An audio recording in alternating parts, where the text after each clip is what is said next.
నమస్తే. Welcome to I dream. చాలా మందిలో ఛాతీలో మంట, పుల్లటి త్రేంపులు ఇలా కాకుండా ఇంకా గ్యాస్ట్రిక్ ప్రాబ్లమ్స్ ఇలా ఎక్కువగా వస్తూ ఉంటాయి. అయితే దీనికి సొల్యూషన్ ఏంటి? ఎన్నో మెడిసిన్స్ వాడుతూ ఉంటారు. మార్నింగ్ లేవంగానే పొరకడుపున వాడే మెడిసిన్స్‌తో కూడా మీకు ఎటువంటి ఫలితం లేకపోవచ్చు.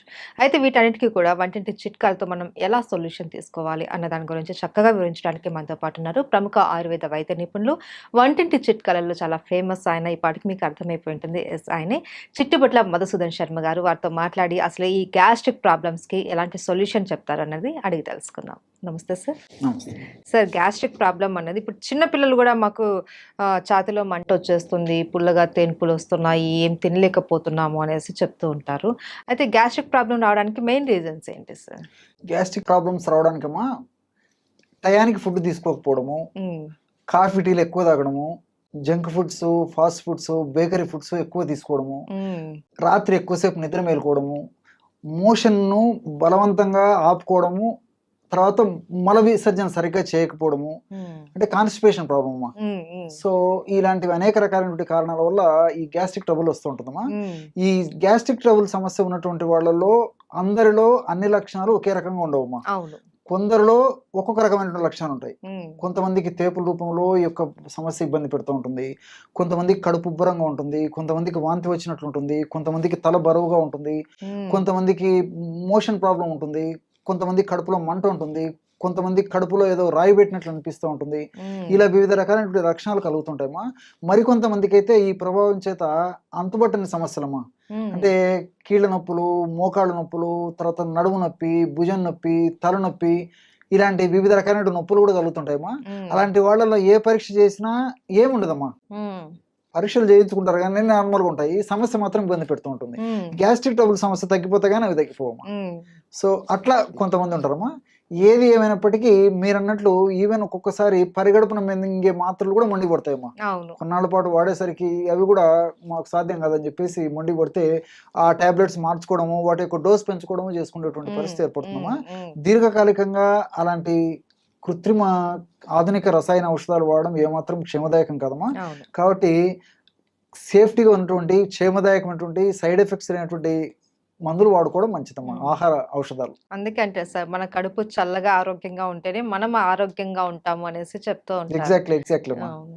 అయితే ఎగ్జాక్ట్. సార్, ఏంటి సార్, ఈ గ్యాస్ట్రిక్ ప్రాబ్లమ్ లక్షణాలు చెప్పారు. అలాగే ఇది ఎవరికి ఎక్కువగా వచ్చే అవకాశాలు ఉంటాయంటారు?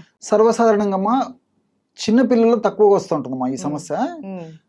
యుక్త వయస్సు ఉన్నటువంటి వాళ్ళలో, అదేవిధంగా వయసు వచ్చినటువంటి వాళ్ళలో ఎక్కువ కలుగుతుంటాయమ్మా. హ్మ్. యుక్త వయస్సు వచ్చిన వాళ్ళలో వీళ్ళకేమంటే ఆ వయస్సు ప్రభావం చేత ఆహారం సరిగ్గా టయానికి తినకపోవడము, హ్మ్. ఈ ఫాస్ట్ ఫుడ్స్, జంక్ ఫుడ్స్, తర్వాత కొద్ది శాతం మందిలో ఈ ఆల్కహాల్, స్మోకింగ్ ఇలాంటివన్నీ కారణాలమ్మా. హ్మ్. రాత్రి ఎక్కువసేపు నిద్ర మేలుకుంటుంటారు. ఇలాంటి కారణాల వల్ల చాలా వరకు యుక్త వయస్సు వాళ్ళలో కలుగుతుంటాయమ్మా. హ్మ్.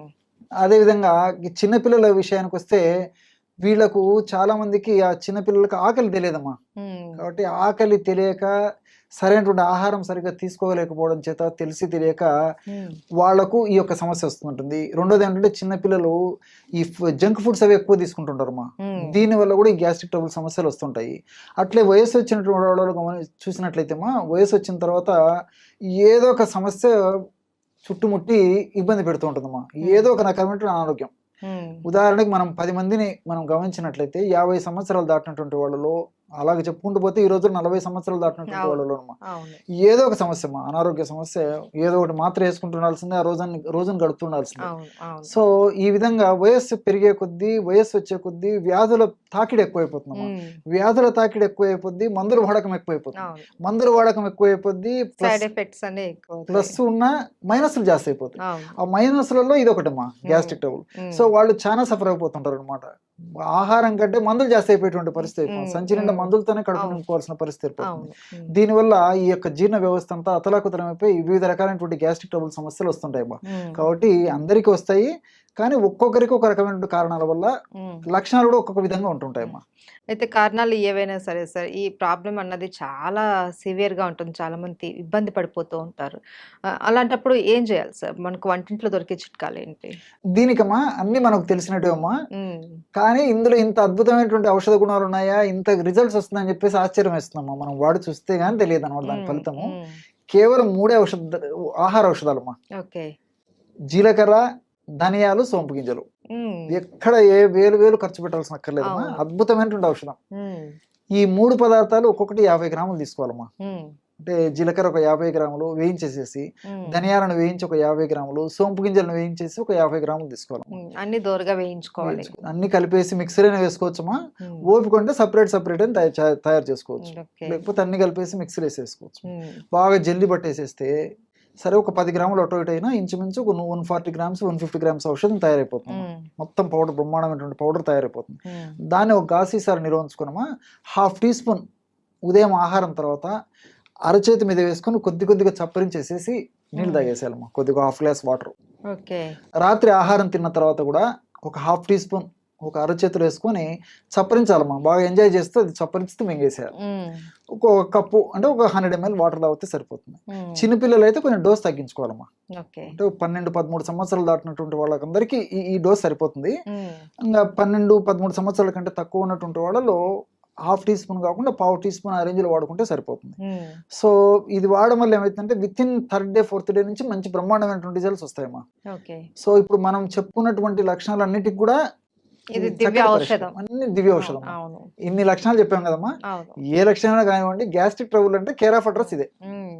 అంత అద్భుతంగా పనిచేస్తుందన్నమాట. హ్మ్. సో, మనము ఆధునికంగా ఆలోచించినట్లయితేమా ఇప్పుడు జీలకర్రలో థైమాల్ అనేటువంటి రసాయన పదార్థము, క్యుమినాల్డిహైడు, ఎపిజెనిన్ ఇలాంటి ల్యూటియోలిన్ అనేటువంటి అనేక రకాలైనటువంటి రసాయన పదార్థాలు ఉన్నాయమ్మా. హ్మ్. ఇవన్నీ కూడా ప్రత్యక్షంగా, పరోక్షంగా గ్యాస్ట్రిక్ జ్యూసెస్‌ని పెంచేందుకు ఉపయోగపడతాయి. తర్వాత బైల్ జ్యూస్ అమ్మా.